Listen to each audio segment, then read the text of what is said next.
What if you thought you were a commitment phobe your whole life, but actually your body was just responding to what turns out to be unsafe situations? What if you wanting to run, what if you wanting to leave, and whatever story you've written or created about yourself, not being able to commit, not being able to hold down a relationship, not being able to create stability in your life, what if that's all just your body reacting to what it feels and perceives is an unsafe situation?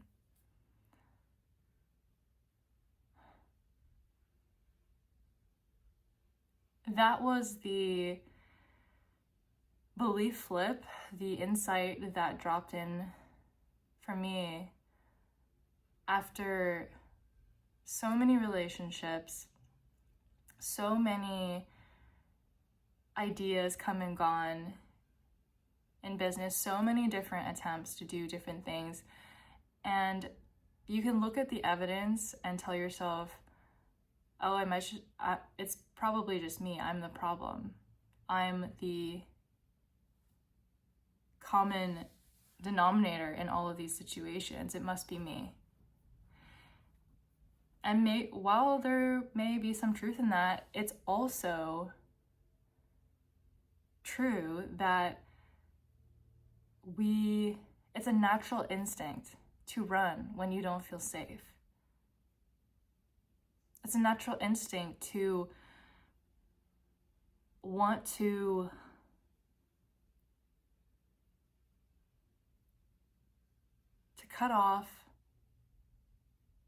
cut yourself free from the things that are restricting you, that are making you feel small and less than you are. What if what you needed this entire time was actually to be free of all of those things that you've left behind? Looking back, were any of those things really meant for you? No. No, they probably weren't. And so your body, your intuition was serving you, was acting in your highest good, moving you away from and giving you the cues and sensations that are telling you through your anxiety, through the tension, through the discomfort, through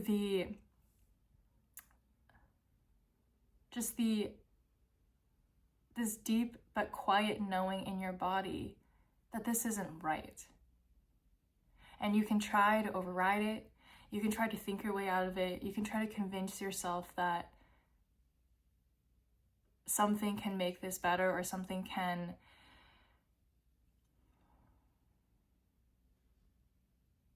that you should just stay. But until your nervous system truly has enough safety in the situation, that's not what you're going to do. That's just the way our bodies are wired. And there is a sort of healing and developmental process that our bodies are trying to move us through. And from what I've experienced, I spent most of my life in that quick mode of cutting things off, cutting people off, leaving things behind, burning things down that didn't feel right for me, pretty much as soon as I could identify it. I had very little tolerance for things that didn't feel or look right to me. And while I used spirituality for a long time to justify those decisions, to, make it to feel these decisions coming from a place of just, this is what I'm supposed to be doing. I was using spirituality just as another set of guidelines and limitations to adhere myself to mold myself to separate right or wrong from. And underneath that, my nervous system didn't have the tolerance, it didn't have the capacity to be able to be with discomfort, to be with difficulty, to be with challenges, even when things aren't perfect. And especially when things aren't perfect. What I've been moving through recently has really shed light on this topic for me and has helped me change the story about myself, that I am not a commitment phobe. I am not someone who isn't capable of commitment. It was just my nervous system reacting, my body reacting, my intuition reacting to what felt unsafe at the time, given the circumstances of my nervous system, my capacity, my belief systems, my perceptions, my experiences. The picture that I was putting together for myself was, this isn't safe, and that's okay, and I'm gonna leave that now. But now, as I've been much more deeply connected to my body in ways that I didn't even know were possible over the last 2 years, I've really just come into this place of understanding and not immediately wanting, or not immediately resorting to the flight response, not immediately just wanting to run for the hills as soon as things looked less than perfect. I would notice that response within me. I would notice that if I stayed in a situation that I normally would have left a long time ago. That's the other thing, is I notice myself staying more. I notice myself committing more, showing up more, choosing myself more, being able to be present more with more discomfort, more imperfection, more just reality and humanness. And that I realized I didn't have to run. I didn't have to hide. I didn't have to make the things that I couldn't tolerate disappear, or make myself disappear,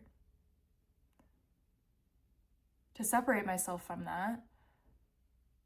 I could actually just hold it. I could be with it. I could accept it, learn to create space for it and let it be okay. Let it exist.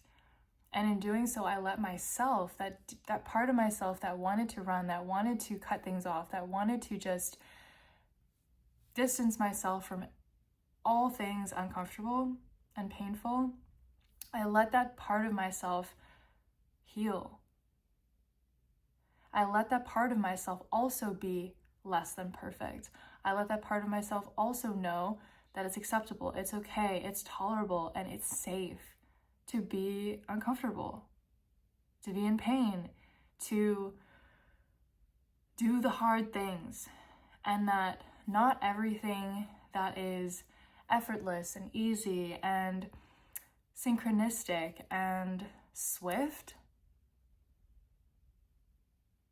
all the things that spirituality sometimes makes alignment out to be, and helps us separate what we should be doing from what we shouldn't be doing and spending our time with. It's actually all okay. And it's not a matter of alignment making it right or wrong, which dictates what we should or shouldn't do, or whether we should stay or whether we should go. It's actually your heart. It's no longer about what the logical thing is to be doing. On a logical level,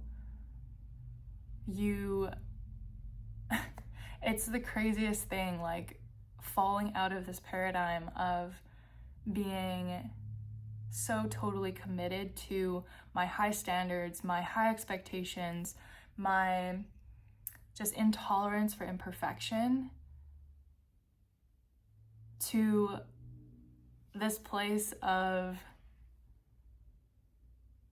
knowing and realizing that it's all okay, and holding myself in that knowing that I'm worthy just as I am, and that I don't have to earn or to prove or to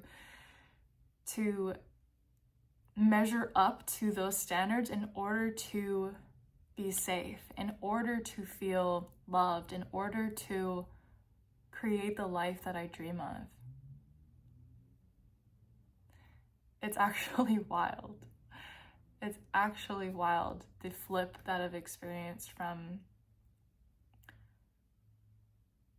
this spiritualized logic in my head telling me what to do, justifying my decisions, leaving everything that doesn't fit my picture perfect box, versus leading from the heart and choosing the illogical sometimes. That's something I'm growing into more and more, that it doesn't always have to make sense.